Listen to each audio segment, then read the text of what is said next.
Alright guys, so today I wanted to make an extra special video for you. This is going to be a video about my grandfather and a little bit about his life and his military service. This video is going to be real, I guess, sentimental to me, and I'm glad I'm putting this together to share with you guys and tell you about this incredible man.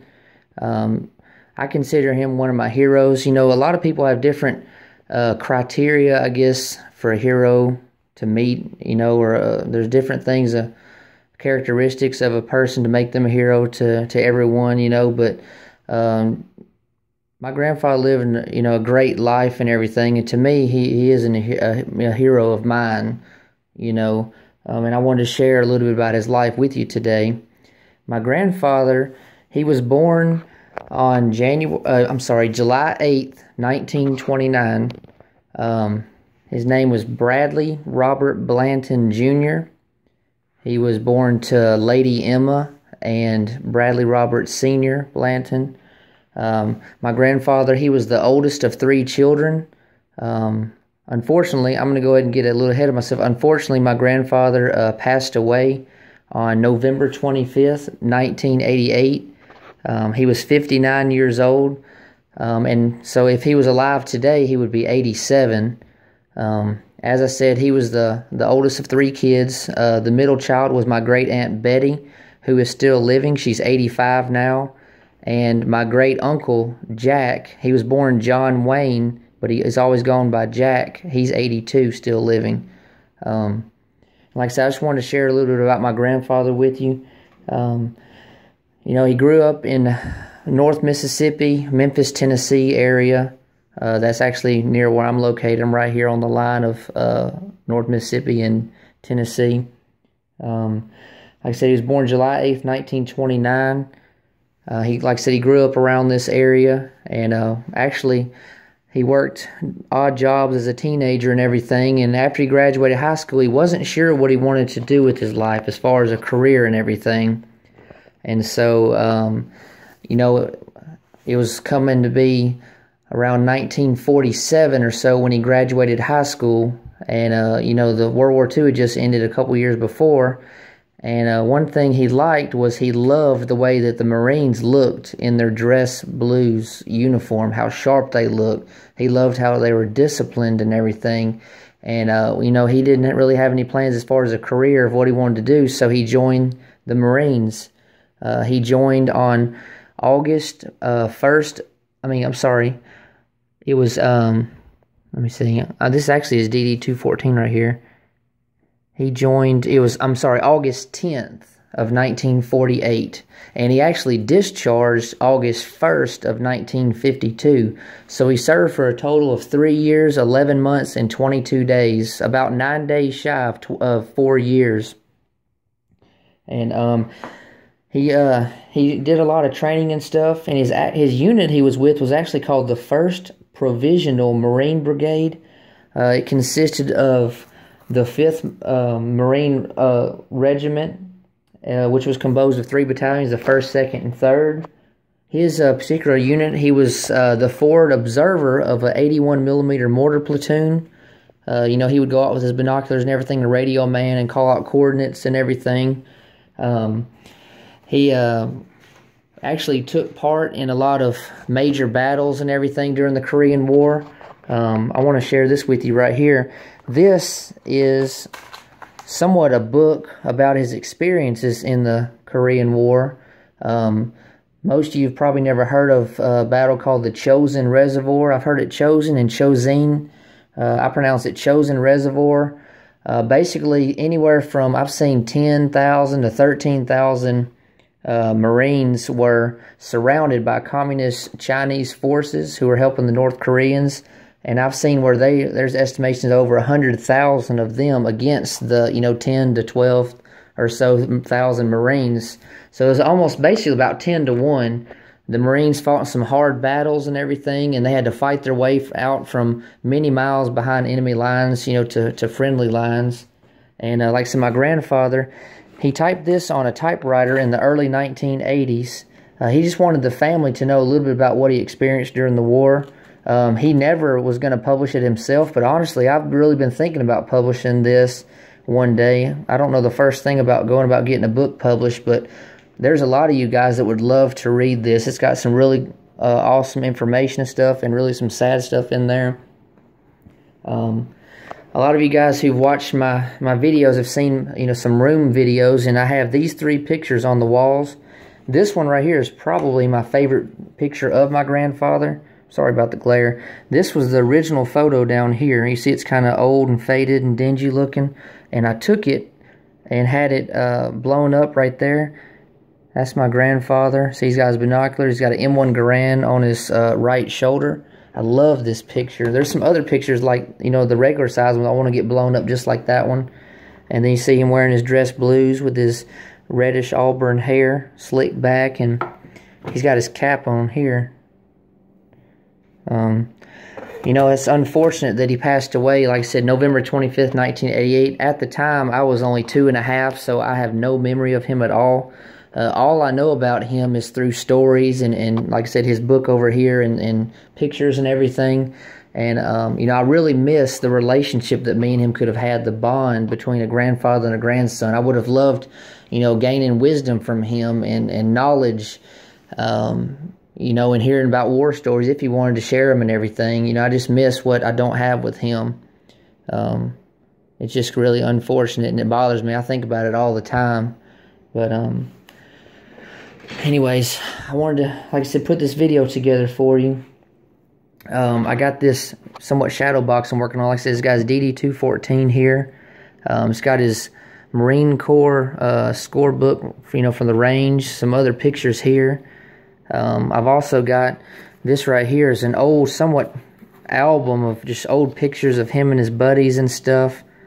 It's really neat looking at those pictures and seeing him. When he went in the service, he was 19 years old, and he was 23 when he got out. But he had just turned 23 when he got out. But like I said, going back to the Chosin Reservoir was a major battle for the Marines. It was a very hard-fought battle against unbelievable odds, you know. I'm just so thankful that him and so many of the other guys were able to get out. In his book, you know, he tells a lot about what he experienced and everything. And, you know, they were surrounded, and they had heard talks that they might even be out by Christmas, be home by Christmas. Same thing with the guys in the Battle of the Bulge of World War II. They hoped to be home by Christmas, but unfortunately it didn't happen. And actually, my grandfather's mother, you know, she was big into Christmas, decorating and trees and lights and everything. She had presents under the tree for him, and she always hoped, you know, that he would be home by Christmas, and unfortunately he wasn't. But she told family and friends that she was not going to take her Christmas decorations down. She was not going to take her tree or lights down until he returned. She said whenever he returned home from the war, that's when they were going to celebrate Christmas. And it wasn't until, I believe it was July or June or July of 1951 that he was able to return on leave. And they had Christmas in summer, in the summertime. But she just refused to, you know, to take down her Christmas stuff. She was waiting on him. Like I said, in this book here, he talks about different things. A lot of his buddies, some of them didn't make it. My grandfather was never wounded physically. There was one instance he talks about in the book where an explosion went off near him and killed several guys near him and wounded a few others. And the explosion blew him completely off the ground. He said he could feel his body lift up from the earth and then crash back down to it. So he just had some bruising and scrapes and stuff, but he wasn't actually technically wounded in battle. And another thing that I've heard through family members is that his parents and, you know, siblings said that when he returned from the war, he was not the same young man that he had left. You know, he had changed so much. They said he couldn't sit still. He would go for walks all the time. He would pace the floor. He just was dealing with a lot of post-traumatic stress, you know, from what he experienced, what he saw and everything. And, you know, it bothers me, you know, upsets me thinking about him being harmed, you know, mentally, you know, by all that. And it bothers me, even these guys nowadays and all through the generations, all through the wars, of all these veterans returning with all these post-traumatic stress disorders, issues and stuff. And we just got to support our troops. We got to, be there for these guys and girls that return, because, a lot of us don't know exactly what they go through and experience. It's just unreal, so we need to be there for them and support them in every way we can. So as far as the Chosin Reservoir, I'm sorry I'm skipping around. They had to fight their way out. And he talked about how basically when a guy was wounded, they were running from behind enemy lines, fighting and running and trying to get out. When somebody was wounded, they would just put them on the back of a truck and keep running, keep fighting. And this right here is actually a newspaper clipping. It's from Memphis, Tennessee. And my grandfather, that's him right there. He was one of 3 Memphis Marines that were fought in the Chosin Reservoir. And see, it actually says 3 Memphis Marines escape the Chinese trap, talking about, being surrounded by the Chinese communist troops. And it even mentions down here that my great-grandmother said that my grandfather, he said they had to fight and, walk out of, or, run out of 42 miles approximately behind enemy lines. 42 miles they had to fight. Every inch, every foot of the way. He also fought, before the Chosin Reservoir, he fought in the Pusan and Incheon campaigns. And like I said, I've thought about getting this book published. I really think I want to do that someday. I just don't know, really don't have the funds right now to do it and don't know the first thing about it. I would love to have this picture as the cover photo. But he was just an incredible man. I actually saw, in the book he mentions he was on the USS Pickaway, and this is actually it was a transport, Navy transport that it had a lot of history, World War II and Korean War and everything. He was on that, and these are actually 2 of his buddies he also served with.